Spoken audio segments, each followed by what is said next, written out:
Сайн мэцгаанаа та бүхэндээ энэ өдрийн мэндийг хүргэе. Цекром эхлэхэд бэлэн боллоо. Энэ хэрэг харьцангуй саяхан болж Америк даяар хүмүүсийг маш их бухимдуулсан. Нэгэн гэр бүл 4 настай охинтой аав нь төрийн албаагч, ээж нь маш завгүй сувилагч байжээ. Хоёулаа завгүй учраас хүүхэд харах хөнгөө болж Бразилаас ирсэн 21 настай Жулиана гэх эмэгтэйг гэртээ байрлуулж хүүхэд тасрагчаар авчээ. Гэвч эхнэр нь завгүй байх зур нөхөр хүүхэд тасрагч хоёрын хамт өнгөрөх хугацаа уртсараа. Гэтэл нэг өдөр нөхөр нь унтлагынхаа өрөөний хаалгыг нээтэл эхнэр нь огт танихгүй эрэгтэйтэй хамт нүцгэн байхыг хараад тэр залууг шууд буудаж хөнөөсөн. Дараа нь мөрдлөгөөр тэр хоёр Бельгийн гаж донтой хүмүүсийн байдаг сайтаас танилцсан болох нь тогтоогджээ. Харин энэ бүх аимшигтай дүр зургийг харж сандарч твцэн дүр эсэгжсэн хүүхэд тасрагчийн цаана юу нуугдж байсан бол буудуулж өгсөн залуу хэн байсан бол энэ хэргийн шүүх хурал өнгөрсөн сард Виржиниа мужид болсон. Нөхөр Брэндон Бенфилд нь Нью-Йоркийн Лонг Айлендаас гаралтай 1985 онд төрсөн. Эхнэр Кристин нь түүнтэй жицүү бөгөөд нэг нутгийнх. Тэд их сургуулийн 1-р курст байхдаа танилцаж 2010 онд гэрлэжээ. Кристин хүүхдээ эрчим дэмжлэгээний тасгийн сувилагч бол харин Брэндон татрын албаны хянан шалгагч, улсын тусгай төлөөлөгч. Тэд Америкт маш тогтвортой нэр хүндтэй ажилтай гэр бүлээ. Удалгүй тэд охин Валеригаа төрүүлж 2019 онд Брэндон албан тушаал ахиж татрын албаны эрүүгийн мөрдөгч болсноор гэр бүлээрээ Виржиниа мужийн Fairfax County руу нүүжээ. Энэ дүрэг маш баян боловсролын систем сайтай гэдгээр алдартай. Тэд энэ маш тансаг хар шуудалдаж авсан байна. Нүүсний дараахан ковид гарч сувилагч Кристин эмнэлэг дээр өдөр шөнөгүй ажиллаж 3 настай охиноо харах цаггүй болсон тул тэд гэртээ байрлаж ажиллах AU Pair буюу гадаад хүүхэд тасрагч хайж эхэлжээ. AU Pair нь 18-аас 30 насны гадаад залуус Америк гэр бүлд амьдрангаа хэл сурч соёлтой танилцах хөтөлбөр юм байна. Ингээд Бразилаас ирсэн 21 настай Жулиана тэднийд ирсэн бөгөөд тэрээр сувилагч болох мөрөөдөлтөйсэн тул Кристинтэй хамт амьдрахдаа маш их баяртайсан. Эхэндээ бүх зүйл сайхан байж Жулиана охиныг маш сайн харж гэрээ ажилд тусалдаг байлаа. Гэвч Кристинийг ээлжийн ажилтай байх зур Брэндон Жулиана хоёр охиноо эрт унтуулчаад хоёулах нь орой ол идэж дотны яриа өрнүүлж эхэлсэн. Жулиана гэрснээс хойш ердөө 9 сарын дараа нөхөр хүүхэд тасрагч хоёр нууц амрын харилцаатай болжээ.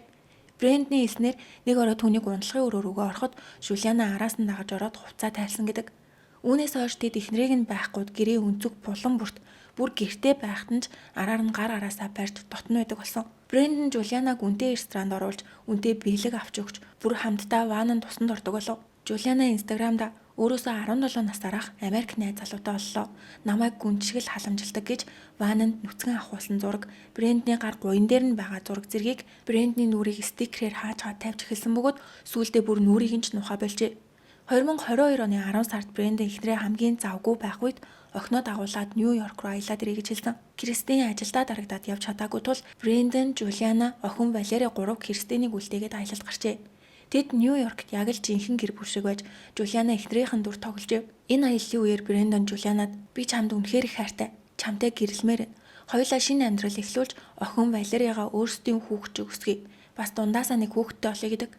Жулиана гайхаж тэгвэл Кристийг ч салах юм уу гэж асуухад Брэндон Америкт салах ямар төвхтэй гэдгийг чи мэдэхгүй. Би тэр эмэгтэйд нэг ч төгрөг өгмөөргүй.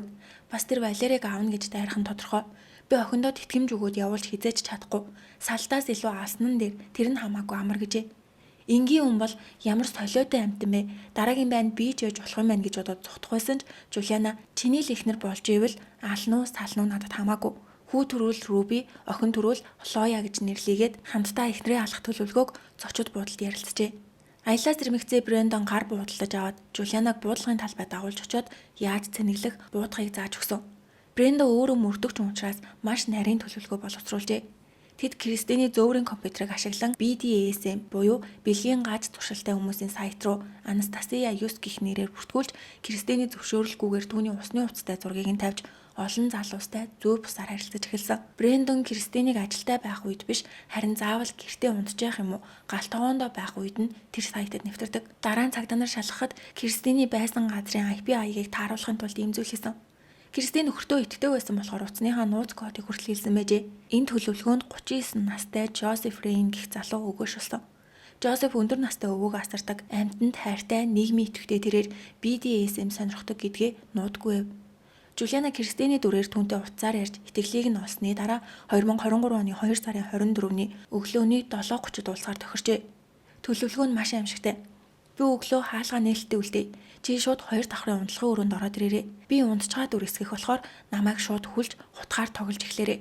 Би жүжиглж болооч туслаарай гэж орилсон ч битгий зогсороо энэ бүхэн жүжиг гэж Жозефт итгүүлсэн. 2023 оны 2 сарын 24-нд Кристин шөнийн ээлжнээсээ өглөөний 6 цагт ирж ядарсандаа шууд унтаад өгчээ.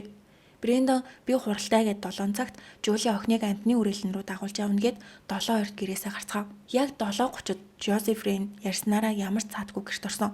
Брэндон анхны мэдүүлэгтээ асрагч Жулиана охиныг дагуулж гараад өдрөө хоолой хөргөч нь мартснаа санаж буцаад иртэл крашнд өмнө нь огт харж байгаагүй машин зогссон байхыг харсан. Тэгээд нэг танихгүй залуу гэрт нь орж явахыг хараад сандарсандаа Кристин рүү залгсан боловч утас нь унтраастай байсан гэж мэдүүлжээ. Гэвч энэ бүхэн тэдний зохиосон жүжиг байлаа. Тэгвэл Жозефийг гэрт орсны дараа юу болсон юм бол Брэндон яаж мөрдөгчийн ур чадвараа ашиглаж хэргийг өөр тийш нь эргүүлсэн юм бэ?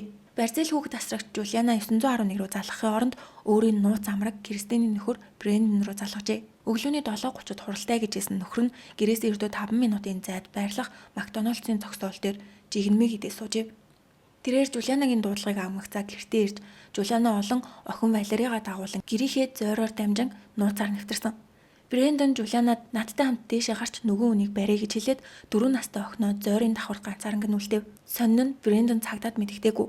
Гэрт нь танихгүй хүн байгааг мэдсээрэж охиноо машин дотор үлдээлгүй аюултай бүс рүү дагуулж орсноос гадна яагаад заавал хүүхэд асрагчийг дагуулж дээшээ гарсан юм бол Жулианагийн мэдүүлгээр тэднийг 2 давхарт гарахад Кристин нүцгэн хөвтөжсэн бөгөөд танихгүй залуу буюу Жозеф Брэнднийг хараад сандарсандаа хувцас өмсөж эхэлсэн гин.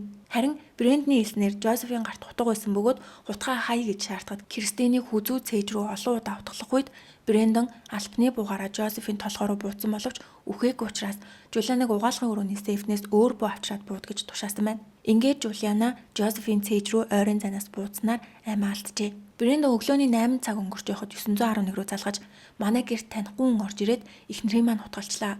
Би өөрийгөө хамгаалах үднээс түүнийг буудаж алсан гэж мэдгэв. Цагдаа нарыг ирэхэд Жозеф аль хэдийн нас орсон бол Кристин амьд байсан ч эмнэлэгт ирээд нас оржээ.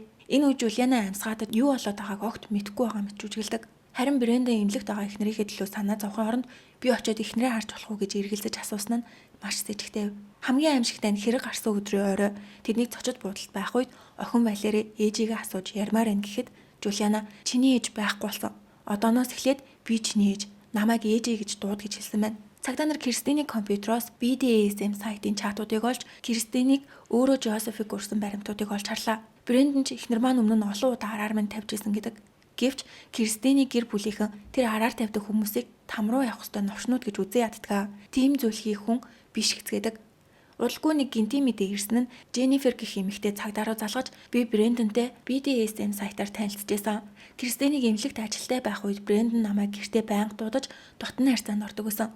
Брэндон үргэлж бээлийн өмсөж, үс бүрийг цэвэрлж, их нэртэй баригдахгүй хичээдэг байсан гэж мэдүүлдэг. Мөн Кристиний нэрээр сайт руу нэвтэрж исэн цаг, бичих хэм маяг нь Кристинийх биш, харин Брэндон, Жулиана хоёрын холхон тогтоогдож эхэллээ. Тэгвэл мөрдөгч нөхөр залуу нууц амраг хоёрын зохиосон энэ төгс аллага яаж задарсан юм бол? Шүүхтэр ямар баримтууд ил болсон юм бол? Хэргийн хамгийн сэжигтэй зүйл нь Жулианагийн мэдүүлэг байсан. Тэрээр Кристин их рүү залгасан ч утас нь унтраалтай байсан гэж хэлсэн боловч Кристиний утас галтгооны шургуулганаас нуусан байдалтай олджээ. Жулиана Кристинийг тусламж дуудахаас сэргийлж утсыг нь унтрааж урьдчилан нуусан. Цагдаа нар Жулианагийн сошиал медиаг шалгаж тэдний нууц амрагын харилцааг тогтоосноор хэрэг гарснаас хойш 6 сарын дараа цагдаа нар дахин тэдний гэрт очиход эхнэр нь нас ороод ердөө хагас жил болсон байхад Жулиана гэрээ эцэг дэшиг ашиглаж Кристиний бүх эд зүйлийг өөрийнхөөрөө сольж бүр 4 настай охин нь Жулианаг ээжээ гэж дууджээ. Жозефийг үхэлд хүргэсэн шийдвэрлэх сумыг Жулиана буудсан тул түүнийг 2 дугаар зэргийн хүн амны эргээр баривчилжээ.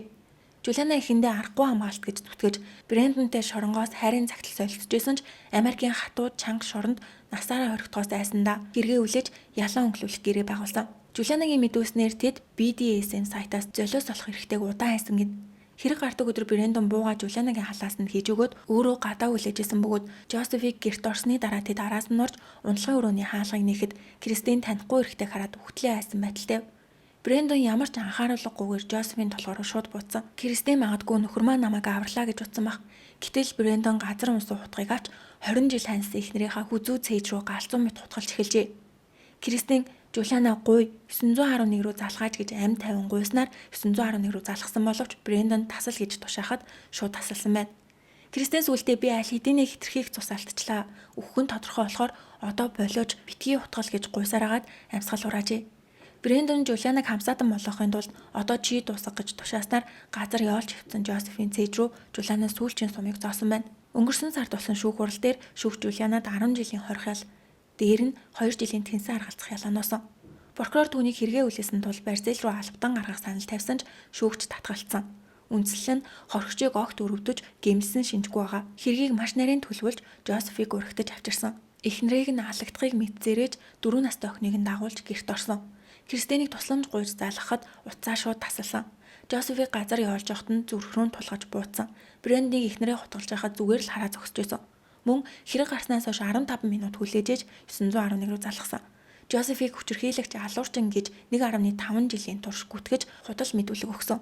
Ээжийг нь алаад хэдхэн цагийн дараа охинд намайг ээжээ гэж дуудаж тулгасан. Хэрэг гарахаас өмнө зогсоох боломж байсан ч тгээгүй гэж үтсэн. Одоогоор гол алуурчин Брэндийн шүүх хурал хүлээгдэж байгаа. Тэрээр эхнэрийнхээ амийг хөнөөсөн Жозефийг алсан, хуультай зохион байгуулсан зэрэг олон зүйл ангаар яллагдж байгаа бөгөөд Америкийн хуулиар түнд цаазын ял эсвэл бүх насаар нь орхол оноох нь гарцаагүй. 20 жил ханьсан эхнэрээ өөрийнх нь өөрийнх нь нүдэн дээр хөсөлсөн хүүхэд тасрагчтайгаа нийлж хэрцгийгээр хөнөөсөн энэрэг Америкийн түүхэн дэх хамгийн жигшүүртэй иргүүдийн нэг болж үлдсэн.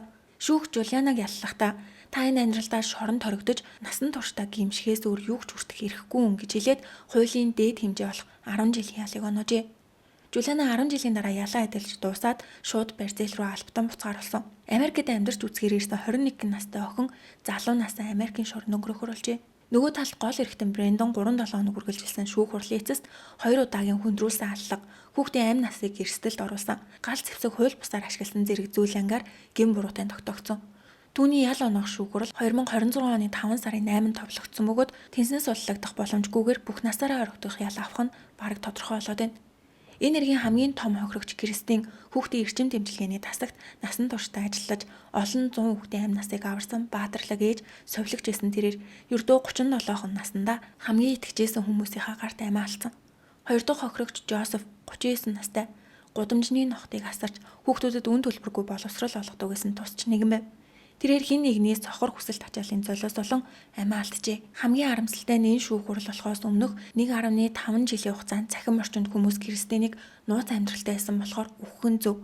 Жозеф бол алуурчин гэх мэтээр тэднийг доромжилсоор байсан. Шүүх хурал дээр Жозефийн ээж хэлэхдээ цахим орчинд хүмүүс юу ч гэж хэлсэн миний хүү цус чарч чаддаггүй тийм зөөлөн сэтгэлтэй хүн байсан. Тиймээс би хүүгээ Кристинийг гинтээсэн гэж 1 секунд ч бодож байгаагүй.